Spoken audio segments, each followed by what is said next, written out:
Well, good afternoon, brothers and sisters. We continue our journey in volume number 1 of the Book of Heaven. Last week we were reading about Jesus was disposing Louisa to the mystical marriage. And today we are going to read from this paragraph that has to do with what is the Mass. So let's start reading.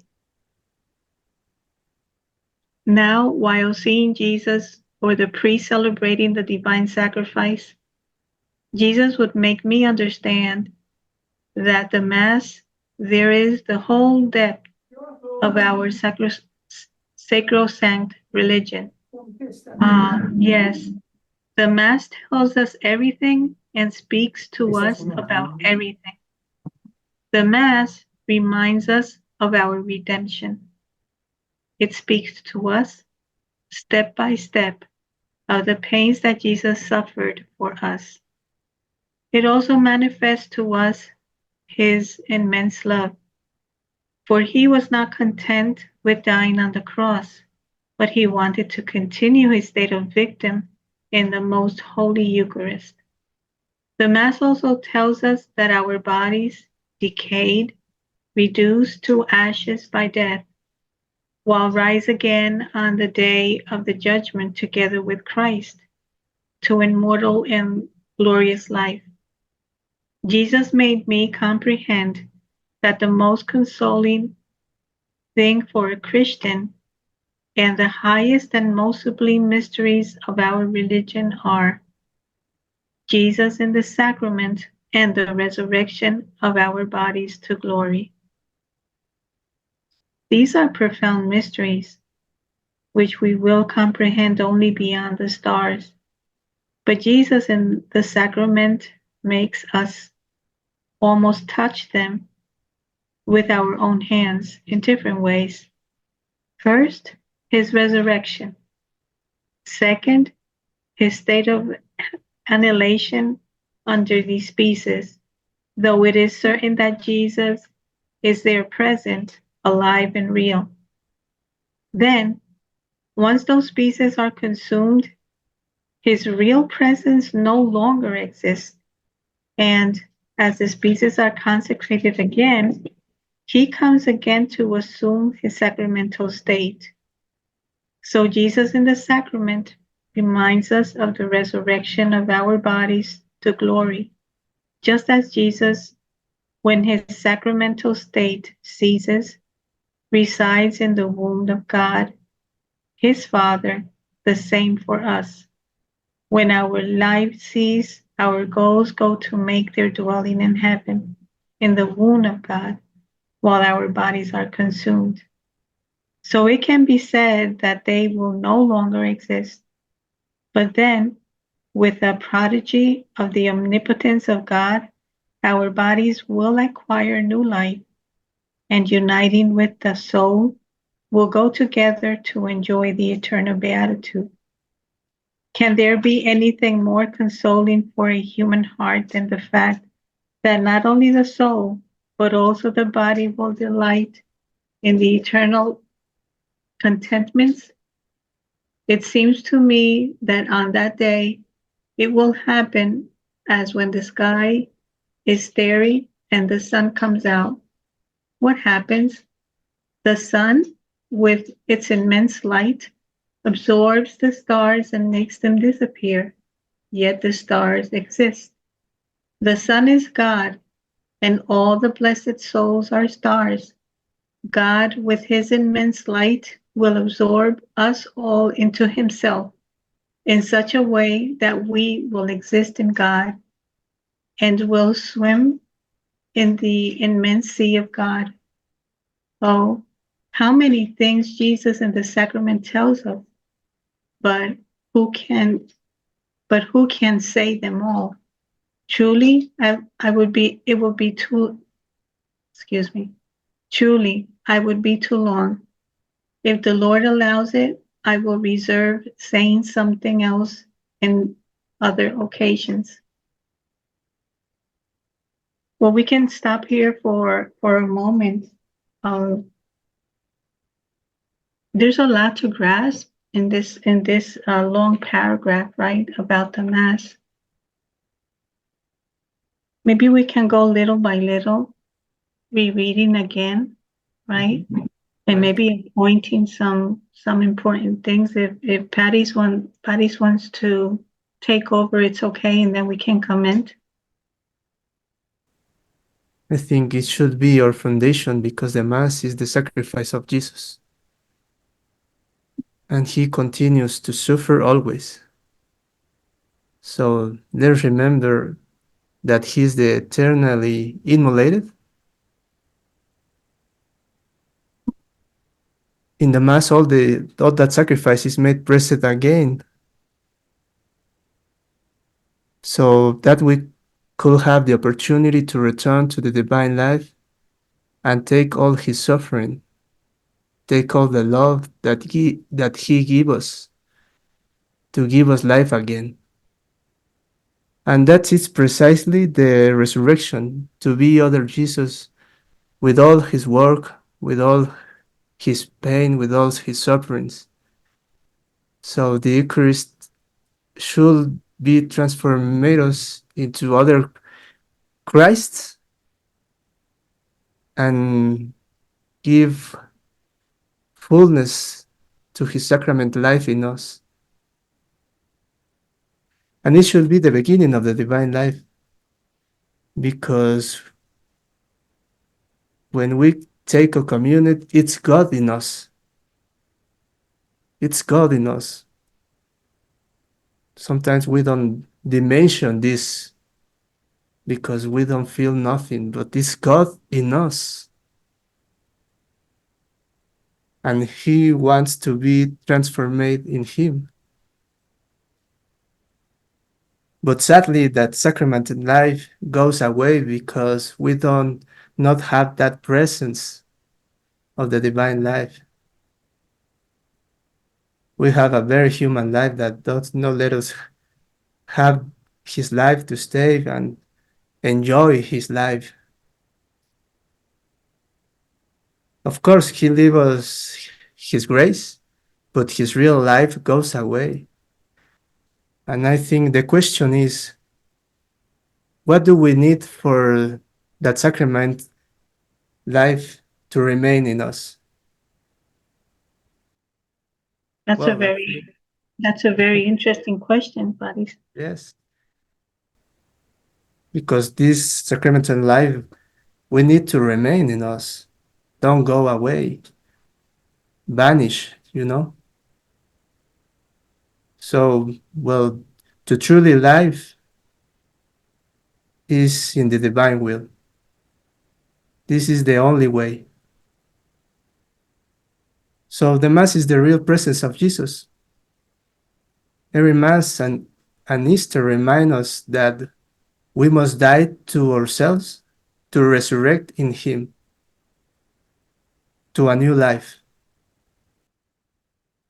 What do you think? But that is so true because uh well, we go to mass, right? And of course there is a it's a ritual, right? And then the priest says some things, and then we answer some things, and then we sit down, and then we stand up, and then we sing, and then there's some readings from the Bible. There's some blessings. The priest puts his hands, to consecrate the bread and the wine. There's other things that go on, like, for example, we see that the priest, after he breaks the bread, which is the Holy Eucharist already, when he breaks it, is when really Jesus, it's a memorial. It's not like, it's something that happened 2,000 years ago, but it's present in that very moment. And then when the priest takes that little piece and he puts it in the blood of Jesus, uh, that's his resurrection. Is when his humanity is like united again to his divinity, and that's the resurrection. So we don't understand what really happens in Mass. And just like it says here, it's a divine sacrifice. Yeah. It's a divine sacrifice that's going to be forever, forever and ever. And then when we understand what really happens there, when we enter church, we're entering, heaven. We're going to Calvary. We're there with Jesus.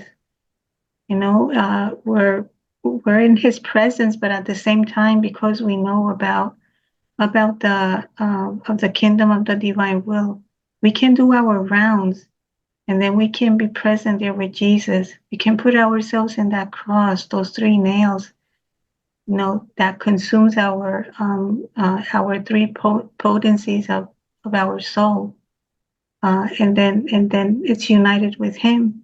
And then when we go to receive Him, when we go in that line to receive Him, we're carrying our own cross. And then when we receive Jesus, it's Jesus in us, and us in Jesus. We receive Him as a gift, as the most precious gift, and He comes into our soul, and then we open our soul and tell Him, I receive you. I receive you in your humanity. I receive you in your divinity. I receive you in your divine will. Here, Jesus, I'm giving myself to you. I want to be, I want to give you a divine bread. I want to give you what you want, what you need. You need yourself. You need yourself. So it's so beautiful when we really understand what is the Mass. It's not only His sacrifice, it's also His resurrection. And He's telling us, I'm here, I'm alive. I want you to be forever with me. But you ask the question, what do we mean? What do we need to remain in that state? Where we need to have His attributes. Yeah, We need to have His life. to live resurrected. Mhm. Even the Jews, when they every year, that they celebrate the Passover. For them, what happened 4,000 years ago, it's not only going back to what happened 4,000 years ago, but it's making that Passover present in this very moment in time with that past event, and that's what happens in the Eucharist, the Mass. It's a memorial, right? It's a unique event, right? Because He gave His body, His blood, everything for us. But in memory of Him, we're doing that in this very moment. It's present. And it happens 24 hours a day, all over the world, every second of the time. That sacrifice is happening somewhere. That's how beautiful God is. I don't know what else to say, because It's continually in act. His presence exactly, continue. exactly. Mhm. That's why he is the eternal immolated, Mhm. because he always stay in act to suffering his passion, always. His passion and His resurrection, And the right? resurrection, yes. Just He, But he He want the resurrection in us, exactly. in us. That's important, because he's suffering for give us this the resurrection in his life, in with his divine will. That's the real that's the real thing. Mhm. That's why suffering a lot, only to give us this resurrection, only to give us this life, and conquer. Yes, is the right Conquer, yes. conquer, or souls, or heart, or body, or potential of soul, you know, or will, or memory, intelligence, everything, everything one conquer. Well, for me, the mass represent the climax of all that Jesus came to do here on earth. And Luisa here in the first book is telling us two important things here. One is that that she says that Jesus was not content with dying on the cross. And I will add resurrecting. He wanted to continue his state of victim, which means that the process that he started is not ended yet. So to put the final point is something that depends on us, and this is something that we should to consider. And the other things, beautiful thing, I don't know how to express, is that even though his sufferings, he says that the highest and most sublime mysteries of our religion are Jesus in the sacrament and the resurrection of our bodies to glory. Still, he is giving us gifts and say that is the most sublime mystery of our religion. So it's not just to be hanged on the cross, it's not just to resurrect, it's to continue to be with us. I can imagine such a big and enormous eternal love to stay here in this prison, because both to stay in the bread and the wine, and most in the bread and in the Holy Sacrament inside this very little space. He who is the owner of everything. And when I come outside, I see the sky and I can see no end. And I know that still there is something else before that. He created all of this and he decided to stay in such a state. It's tremendous. It's such a big love. And as Luisa says, we will comprehend only beyond the stars this donation of God for us. But I wanted to finish to say the same thing that I started with, that is, this means that there is no final point. Until we live in the divine will, he will says, the creation and everything that I did has changed. So all is ended. So depend on us. And also, like in many parts of the Book of Heaven, the word sun, sun, is all over the place. It's because that word is very, very important, because Jesus himself is saying, I am the sun. The divine will is the sun. God is the sun. And when we see the sun, there are three properties that the sun has. It's fire, light, and heat. It's like the Holy Trinity.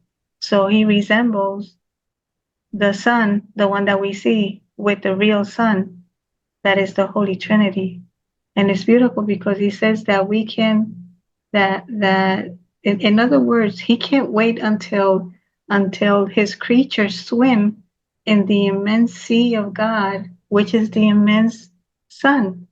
It doesn't hurt us. It's all the opposite. It gives us life, right? And it extends to wherever it needs to be extended, to give a lot of fruit. And it's beautiful, this part. I love it because it says, it seems to me that on that day it will happen as when the sky is starry and the sun comes out. What happens? The sun, with his immense light, absorbs the stars and makes them disappear. So we're going to disappear in that light, in that sun. Yet the stars exist. We're still going to exist. The sun is God, and all the blessed souls are stars.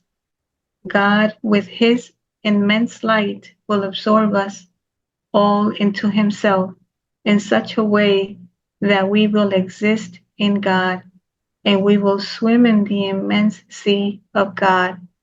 We don't have to wait till we die to start this. What Jesus is saying right now in this volume 1, a soul that lives in the divine will is living in that point, in that immense sun, and is absorbed in God and swims in the immense sea of God. I don't know what you guys think, but this teaching of Jesus goes beyond and beyond what we know until now. What do you guys think? We need to be absorbed in this sun, in this sun, and swim in this sea with God. That's beautiful, right?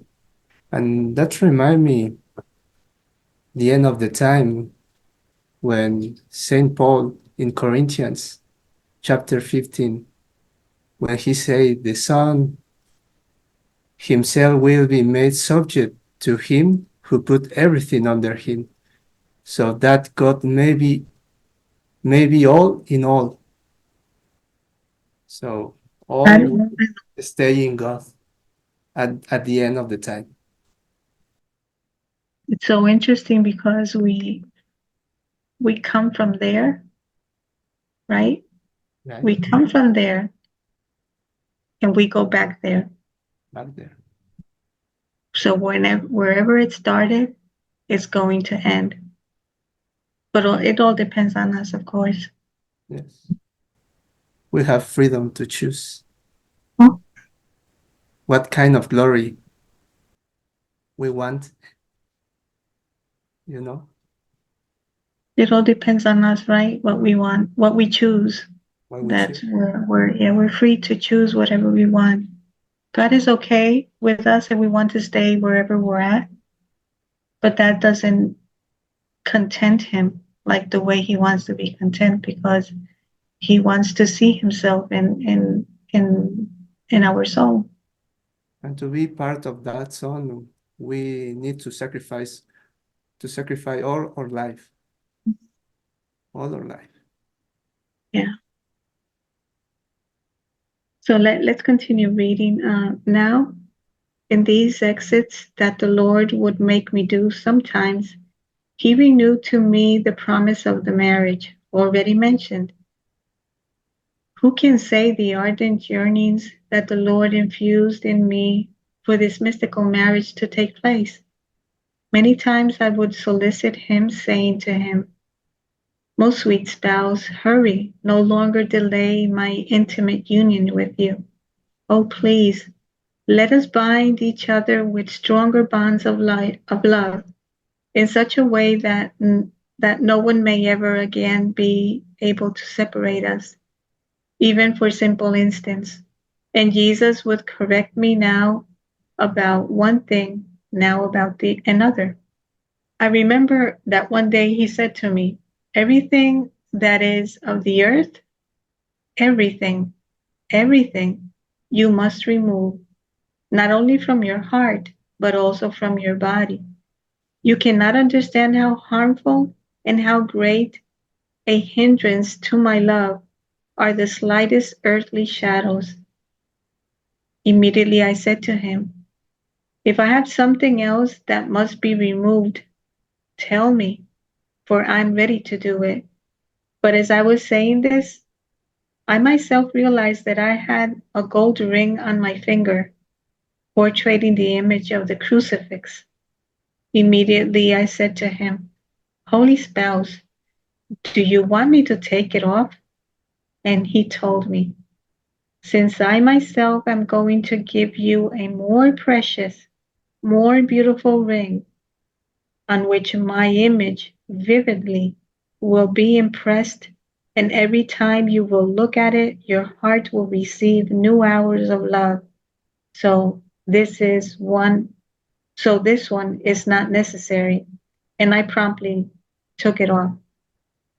Now, how many of us are in that disposition? If the Lord asks us something, that we just give it to him immediately. We just don't procrastinate.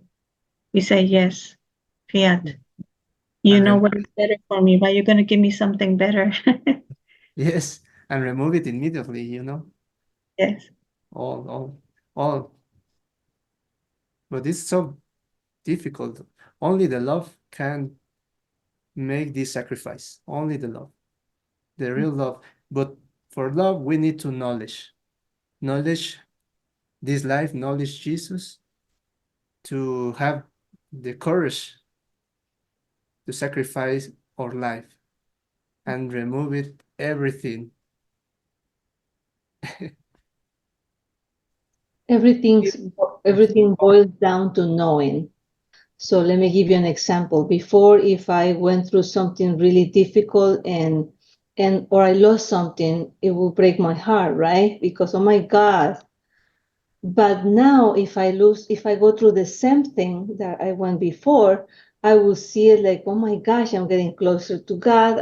I don't mind giving up this, so I don't have those attachments anymore because of the knowledge. I know that he wants to give me something better. But before I didn't know, so I will be crying, suffering. Why is this happening to me? So it's very important the reading, knowledge, what he can give you. That's the only way that you can choose knowing. Before I was making decisions blindly. So the knowledge is so important, very important.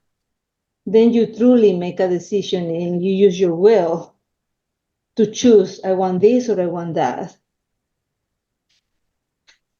Yeah, because in order to choose wisely, you need to know both sides, right? But it's also very, very interesting because, we usually have things. Like Lisa had a thing. She had a ring. Mm-hmm. But that ring was something. It wasn't alive. It was something. But then Jesus told her, okay, I'm going to give you a ring that is vivid, that it has my image. With this figure of the ring, it remembers to me that for more religious that the things looks, we should to abandon everything and immediately. So the ring has the figure of Jesus crucified. So you can say, it's something important. But Jesus says, the things that I have are better than all the material things that you have. So that means even if looks so religious, we must say goodbye. Yeah. And also the crucifixion is it turns to death, to death. And death, when something is dead or someone is dead, well, in the Bible it says that blood gives life. So that ring that has the crucifixion, it means that it's something that's dead. But Jesus told her, I'm going to give you something vivid. What he's going to give her is his resurrection. It's him alive, that he didn't stay dead, that he resurrected, and that's what he wants to give her. A real life with him, with a real person, not with a thing that represents something that happened too many years ago. I don't know, that's how I see it. I don't think Luisa was looking the crucifix or the crucifixion as something there. I think she looked at it as a memory, like a material memory, like we have the cross in the houses, or we have the cross at the church. Is a representation, I think, Representation, but goes beyond. yeah. Is saying now in this life, your past life, forget it. Mhm. Let's start all the joys, as you mentioned, in this new life. Yeah, because things don't give us happiness. Mm-hmm. Gives us happiness is a companionship, right? It's having somebody that you can share. Everything that we can give him from ourselves is not necessary. Mhm. Our prayers, devotions, etc. We Uh-huh. must leave Uh-huh. them. We must leave Yeah. them Yeah. because he will give us something great, and this is his will. Yeah. Correct. Yeah. Mm-hmm. Whatever are our customs or devotions or whatever, Yes, wherever. this is important to remark. And we need to Yes. remove it. Everything. Mm-hmm. Everything. Plus, when we go to mass, it's vivid. We're there in that scene with Jesus, the eternal, uh, his eternal sacrifice is being present at that very moment. Mm-hmm. So we can have crucifixes, and it's beautiful. It's beautiful because it reminds us what the Lord did for us. But it's not the same as, just like we're saying, he's giving us something bigger than that, something immense. He's giving himself to us, his life, and he wants us to have it and possess his life. Mm-hmm. And he says to Luisa that every time you will look at it, your heart will receive new arrows of love. And we receive him who is the all. Okay, so let's continue. The longed for day finally arrived. After not a little suffering, I remember that it was almost 1 year that I had been continuously in bed. It was the day of the purity of Mary Most Holy. On the night before that day, my lover Jesus made himself seen all festive.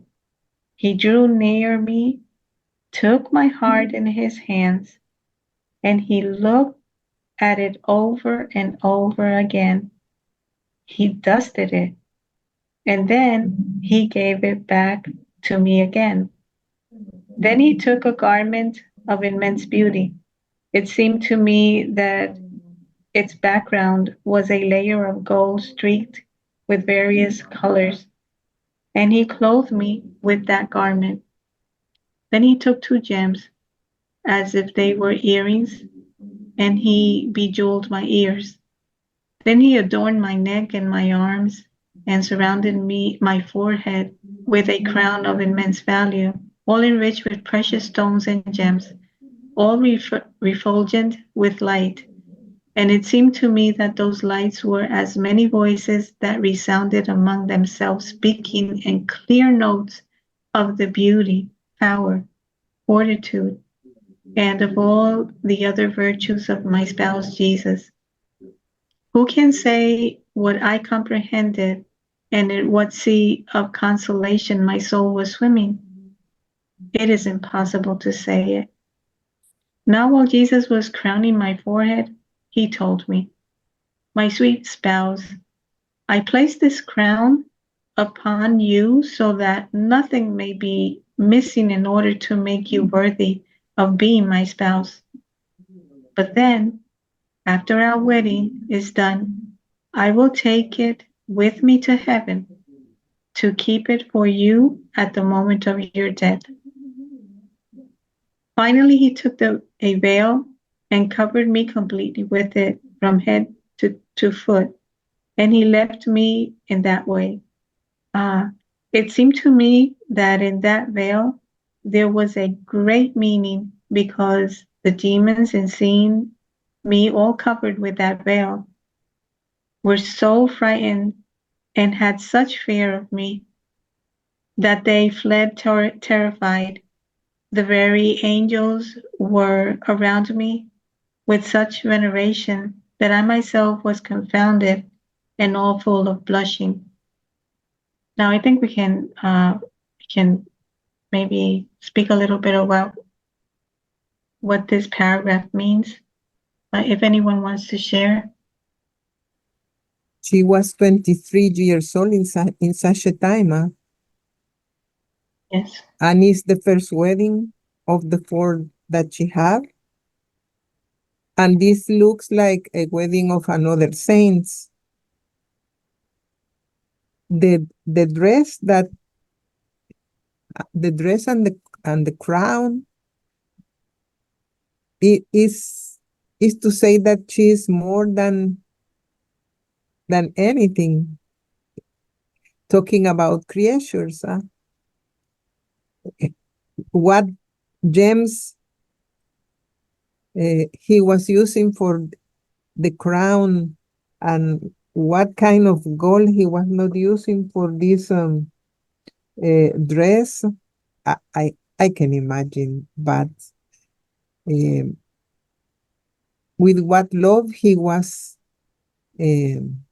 covering her and dressing her in such a way to signify that she is almost like a queen.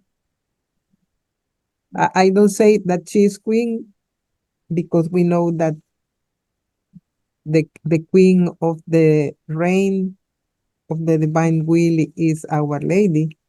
But I think the meaning of this is that she is one of the highest persons in heaven.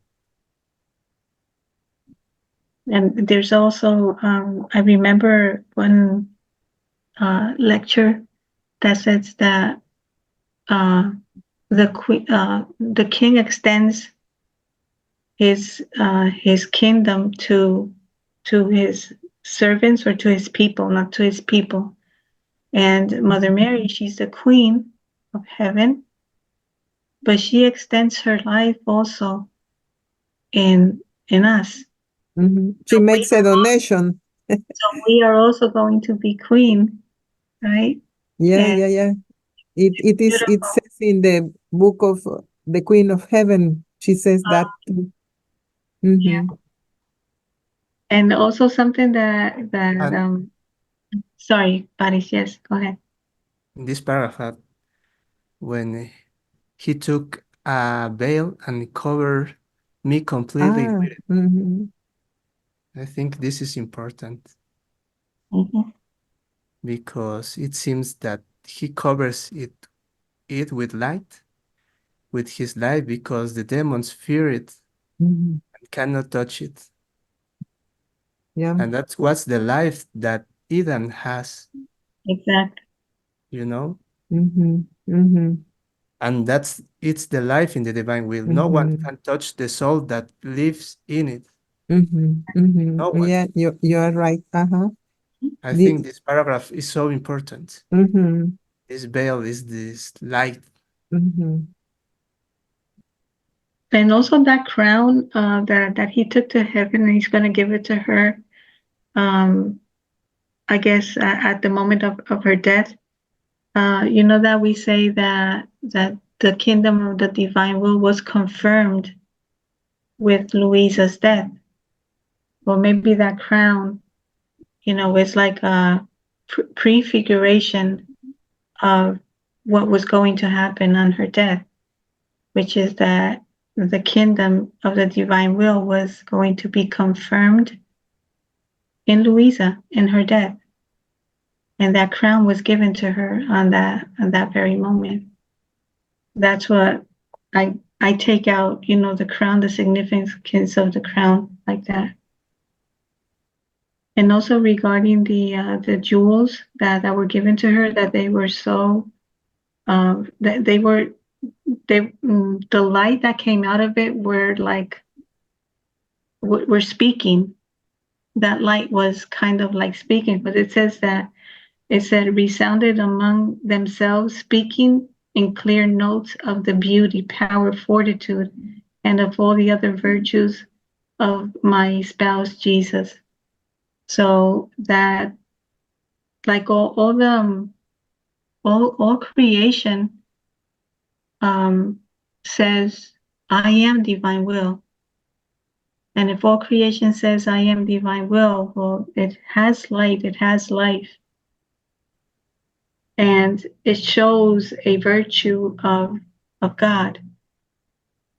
I don't remember exactly which part of the book, but it says that um, everything that has been created has um, oficio. I don't know, a job, a love, and there's a third thing that it says, Value. a value. Value. Love, a value, one love, Mhm. and now I forgot the other word. The office. Oh, okay.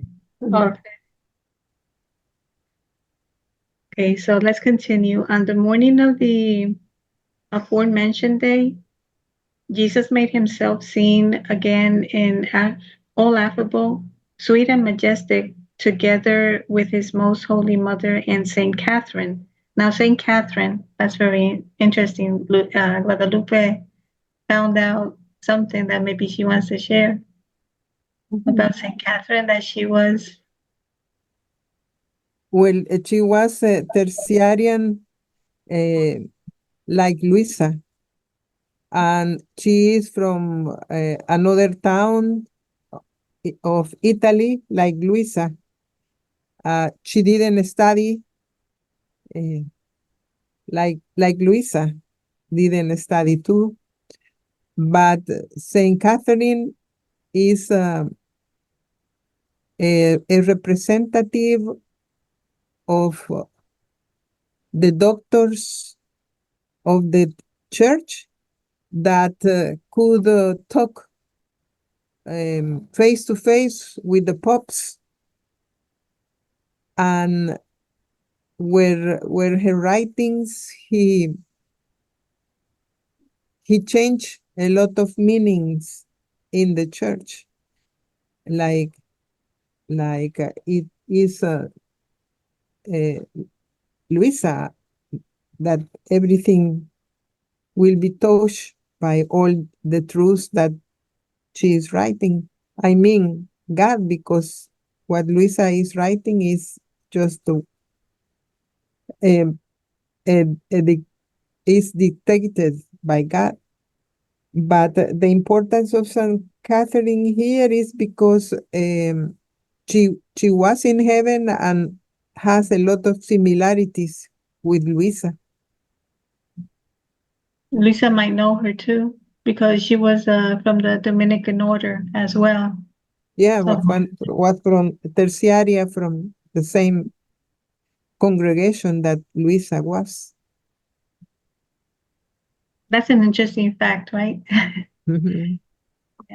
So first, a hymn was sung by the angels while Saint Catherine assisted me.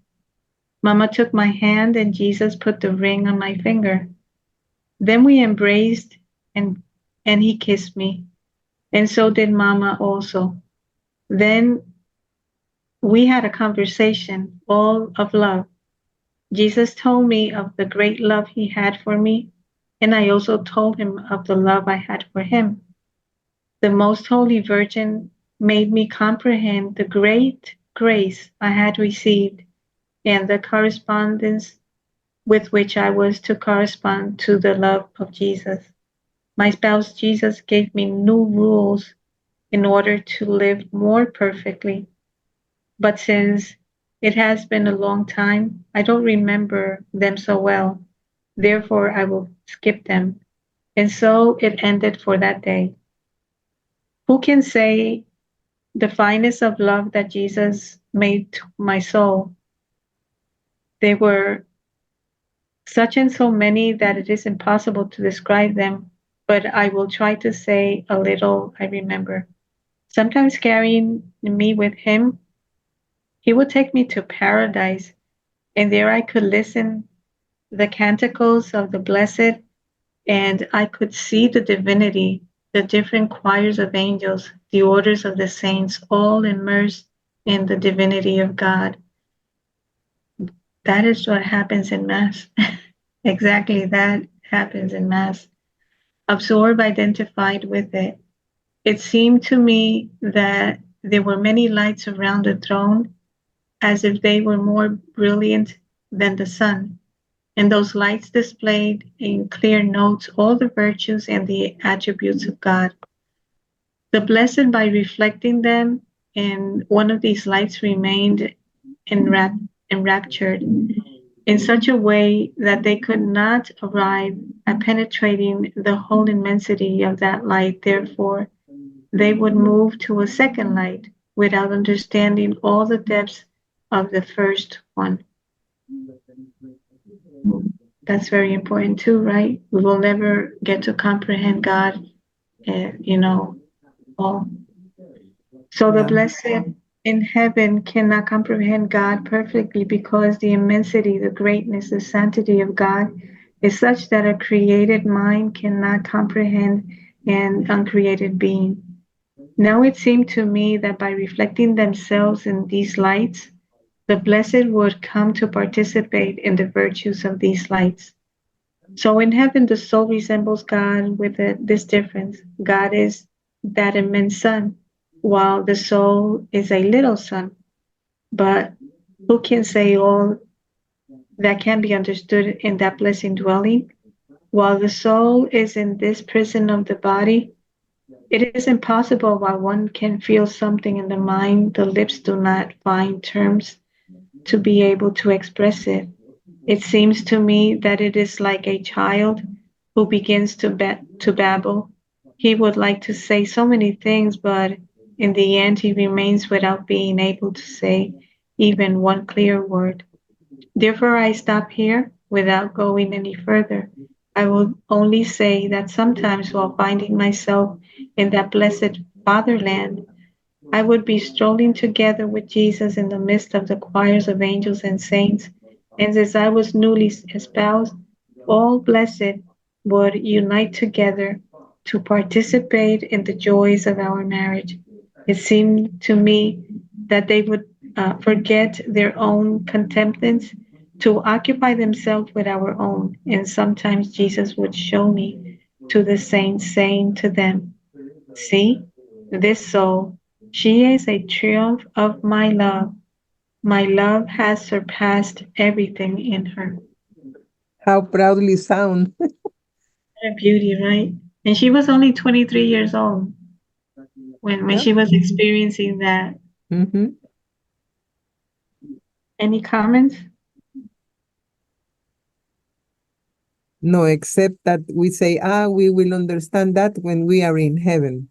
But here we know that not all, because even the blessed that are over there understand all the immensity of God. And because humans, because we have a, we have a body which is limited. It's not unlimited, so we can go up to a certain point. From there on, we won't be able to. Not even in heaven, just like Jesus says, right there. Not even in heaven you will be able to comprehend like the like the infinity of God. Yeah. And then the joy that they experience as a marriage is extended to everybody in heaven. Everybody enjoys it, right? I And I don't- I didn't study the life of all the saints, but I don't know if after the mystical wedding of the saints they were taken to the paradise to make a tour around there. I don't think maybe so. maybe they would contemplate some things, right? But Mhm. I don't know. But Jesus was showing to everybody. Mhm. It was showing Luisa to everybody, very proud that see the I think soul. She is a triumph of my love. I think that Gabby has a lot of knowledge of saints, if I'm not mistaken. Yes, Gabby? Do you know if they were taken to the paradise? I know. Can you hear me? Yeah, yeah, we can hear you. Okay. Okay. I know that some of the mystical marriages, the more, the one that we know most about is Saint Catherine of Siena, And and Santa Teresa. and Saint Therese, yes.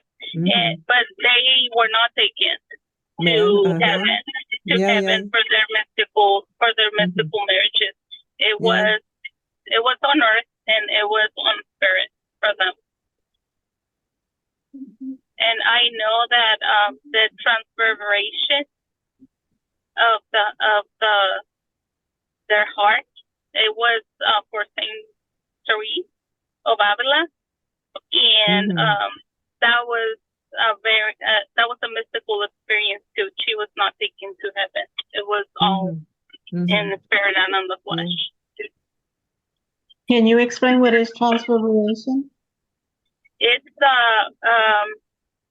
their heart being pierced with the love of God, and they feel the love of God, and it was that it was in full potency, like full strength, the love of God in full strength.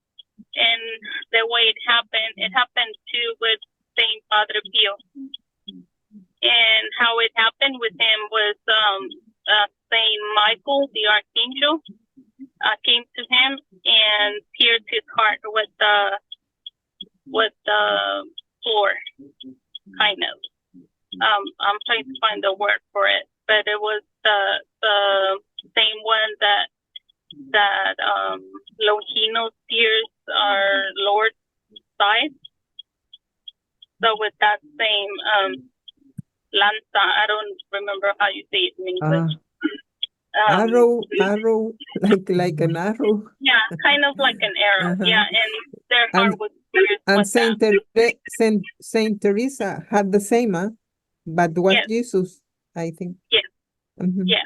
And here, Luisa, he took the heart completely.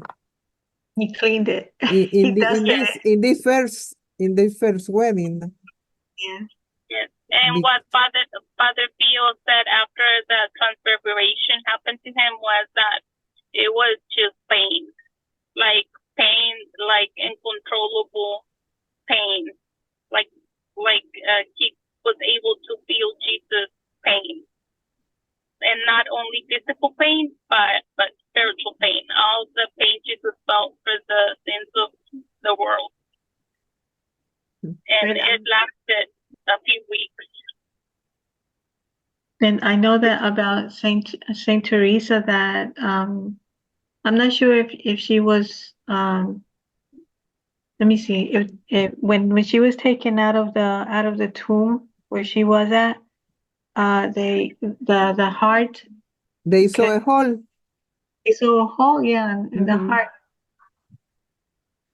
Yes, that's correct.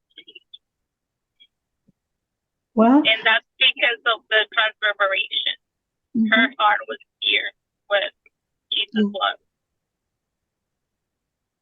Well, what says here in this reading of today, it says that Jesus want to pierced add her ears, not her heart. It's only a joke, but it is it's true.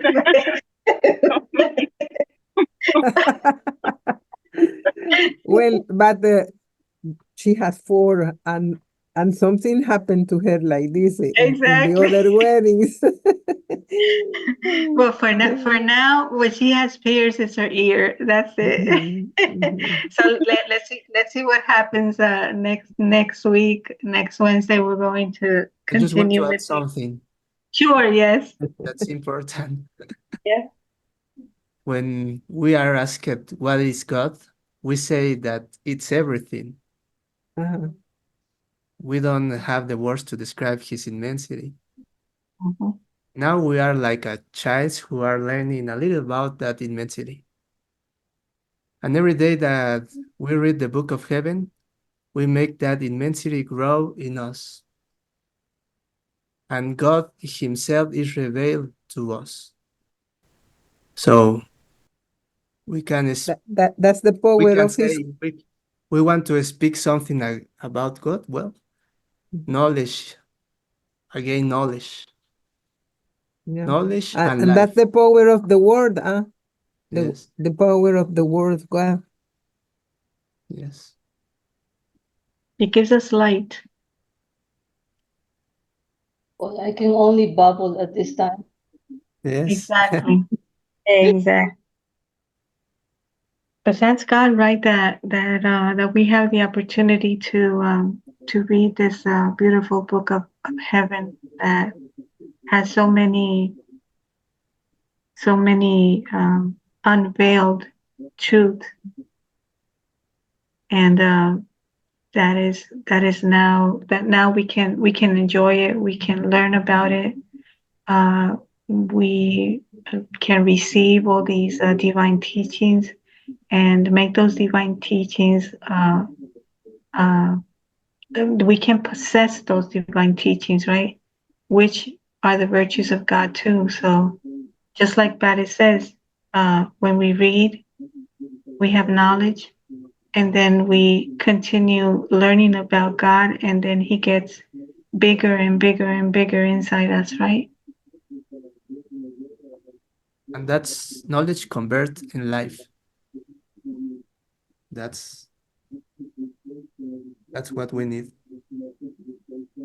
That's what we need. Okay, my brothers and sisters, if So we will start the next time in 216.